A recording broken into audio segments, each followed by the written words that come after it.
Ka mota nan. Ni ba wani ka mota nan. Bikin kawata za a yi anko za ka yi min, ni ko 5 ne ma ko 6 ka yi min. Kala nawa? Ko 5 ne ma ko 6 ka yi min. To haba baby banda abinki anko har kala 5. To ki kwantar da hankalinki zan miki guda ɗaya wanda ya fi kowanne arha. Ni gaskiya ba na son guda ɗaya, ni ce fa babbar kawa. Haba baby ki haƙuri da kala ɗayan mana. Haba baby yi dariya to mana. Ni ce fa babbar kawa. To ai daɗin ma da kika ga ina iya yi miki kowanne. Idan na kwanta bacci ne kawai sai in yi mafarkin akwai kuɗi a aljuna. Da na taɓa aljun kuma sai na ji kuɗi.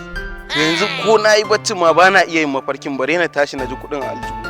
Ni gaskiya ni dai in dai za ka yi min ankon nan ka yi min, in kuma ba za ka yi min ba to sai dai kowa ya rayuwarsa babu ni babu kai. Haba baby ai ba za a yi haka ba. Ki bari zan miki ɗaya. Kowa ya rayuwarsa babu ni babu kai. A rabu? Eh. Ba za a yi haka. Aboki.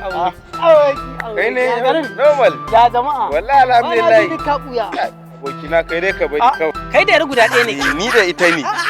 Yar guda ɗaya. Muna nan muna ta aka naga tana ta wannan ɗinka tana ta motsawa yar guda ɗaya ta ki ta nutsu. Aka naga kina cin magani me ya faru? Anko na ce mun ya kiye mu kuma ni in dai bai mun ba babu ni babu shi sai dai kowa ya rayuwar shi. Haba mutum. Ai bai haba aboki na. Nawa ne ankon? 2000 ne. Dan dai 2000. Ayya aboki ya wuce nan. Ga 1000. Aboki. An gane? Kin gane ai. Kai ma ga 1000 aboki ana ta. Kai ma yanzu ko dan wani abu dai sai kai. Da hankalin ka Normal ne da gaskiya. gidan su bala zan amma ba an je gidan su mun kai la a can ba. Oke ka fasa zuwa? Haba lafiya Oke to shikenan. Godiya nake bala zan. Rabon mu ne dama kawai ka zo ka ba mu ka tafi. Kin gan shi can wannan amini na ne yana da kirki. Ni ba wani aminin ka. Anko na ce kai min ka kasa min saboda haka kowa ya rayuwarsa babu ni babu kai. Kar ka ƙara kula ni. Ki hakuri zan miki kala. Kake tafi. Haba baby ki tsaya mana zan siya miki galila. Sai dai siya mu